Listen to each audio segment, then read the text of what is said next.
সুপ্রিয় দর্শক মণ্ডলী, আসসালামু আলাইকুম।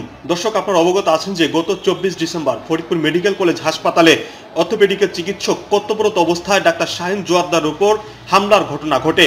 দর্শক, এই ঘটনার পেছনে আমরা জেনেছি যে ওই হাসপাতালের ইন্টার্ন নার্স মোত্তাকির নামে এক শিক্ষার্থীর নেতৃত্বে মূলত ওই চিকিৎসকের উপর হামলার ঘটনা ঘটে।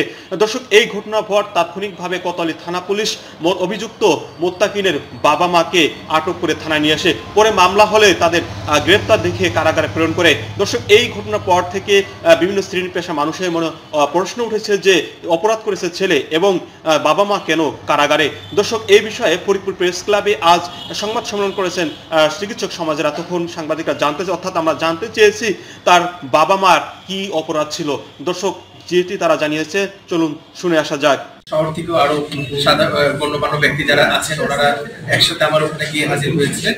ওনারা দাবি দিয়েছিলেন যে তাৎক্ষণিকভাবে ওনারা যে কয়েকটা দাবি দিয়েছিলেন যে প্রথমত সমস্ত প্রাইভেট নার্সিং ইনস্টিটিউটের ছাত্রদের ট্রেনিংটা বন্ধ করে দেওয়া, এবং দ্বিতীয় ওনাদের দাবি ছিল যে এই ঘটনার পিছনে ওর মায়ের একটা ইন্ধন থাকার এবং ওর মা যেহেতু আমাদের এখানে সিনিয়র স্টাফ নার্স হিসেবে আছে তার বিরুদ্ধে তাৎক্ষণিক একটা প্রশাসনিক পদক্ষেপ নেওয়া। এবং আমি এটা ওনারা বলার শুধু চিঠি মাত্র টাইপ করতে যেটুকু সময় লেগেছে 1 ঘন্টার ভিতরেই আমি দুটো কাজই করেছি। নার্সিং ইনস্টিটিউট ট্রেনিংটা আমরা বন্ধ করে দিয়েছি সাময়িক, মানে পরবর্তী ডিসিশন না হওয়া পর্যন্ত। আর দ্বিতীয়ত হচ্ছে তার মাকে আমি আমাদের পরিচালকের পদ থেকে যতটুকু করা সম্ভব যে তাকে চাকরি থেকে অব্যাহতি দিয়ে রেখেছি। এবং তৃতীয়ত হচ্ছে একটা তদন্ত কমিটি করা হয়েছে 7 সদস্য বিশিষ্ট। ওনারা আমাদের কাছে আমরা 3 কর্মদিবসের মধ্যে আমাদেরকে রিপোর্টটা সাবমিট করতে বলেছিলাম, কিন্তু গতকালকে ওটা সভাপতি মহোদয় কিংবা কমিটির পক্ষ থেকে আমাদের কাছে আরো 7 কর্মদিবস টাইম এক্সটেনশন করার জন্য একটা আবেদন করেছে। তাহলে 3 কর্মদিবসের পরে গতকালকে ওনারা আবেদন করেছে আরো 7 দিনের রিপোর্ট। আর ইতিমধ্যে আমি যে থানাতে যে আমরা যে মানে কেসটা করা হয়েছে সেটাকে আমি রেফার করে গতকালকে হাতে পেয়েছি ওই কেসের যে কাগজটা, ওটা আমি গতকালকেই আমি 30 তারিখেই আমি নার্সিং অধিদপ্তর যেখানে নার্সকে নিয়োগ দেওয়া হয় কিংবা বরখাস্ত করা হয়, আমি ওখানে গতকালকে আমি চিঠি দিয়ে দিয়েছি সমস্ত ঘটনা জানিয়ে যে পরবর্তী প্রশাসনিক যে পদক্ষেপ তাকে বরখাস্ত কিংবা সাময়িক বরখাস্ত যেটা করার সেটা ওনারা যেন নার্সিং অধিদপ্তর করে আমাকে দ্রুত অবহিত করে। তার মা যে ঘটনার সাথে আসার পরে ঘটনার সাথে জড়িত এবং ওই সময় পরিচালক মহোদয়ের সামনে সে অবস্থান করছিল এবং তারপরে তার মা কি একটা বলার পরে ছেলে নিচে নেমে আসে, এই ঘটনা ঘটেছে। এবং তার মা 3 তলা থেকে নামছিল এবং সে এটা ভিডিও ফুটেজে আসে না যে ওই সময় সে কি করছিল, কিন্তু সে এমন একটা কথা বলেছে, ভিডিও ফুটেজে আরো বিস্তারিত আছে, ওগুলা পাবেন যদি সবগুলো দেখা হয়।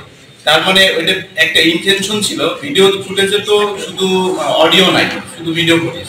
দেখা গেছে তার কি একটা কথা বললো আমরা জানি না, তার সাথে একটা কনভারসেশন হলো। এরপরে ওই ছেলে নার্সরা গ্যাদারিং ছিল পরিচালকের রুমের সঙ্গে, ওর মা আসে বলার সাথে সাথে দৌড়ায় নিচে গেল, নিচে যাওয়ার পরে ঘটনা ঘটলো। এইখানে একটা সন্দেহ থেকে যায় যে সে কিছু একটা বলেছে, নির্দেশনা বা প্ররোচনা দেওয়ার পরে সে দ্রুত নেমে ঘটনা ঘটেছে।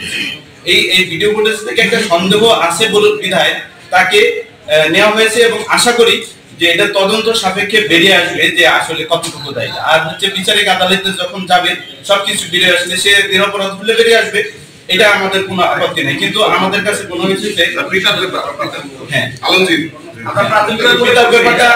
ক্যামেরাতে আসে নাই, কিন্তু যেহেতু সংশ্লিষ্ট তাকে হয়তো নিচে ঘটনার সময় সে নিচে ছিল বা সারাউন্ডিং ছিল, এখন ইনজন আছে কিনা এটা পুলিশি বা আইনি বিচার বিশ্লেষণ করে তারা নিরপরাধ ধরলে পার পেয়ে যাবে।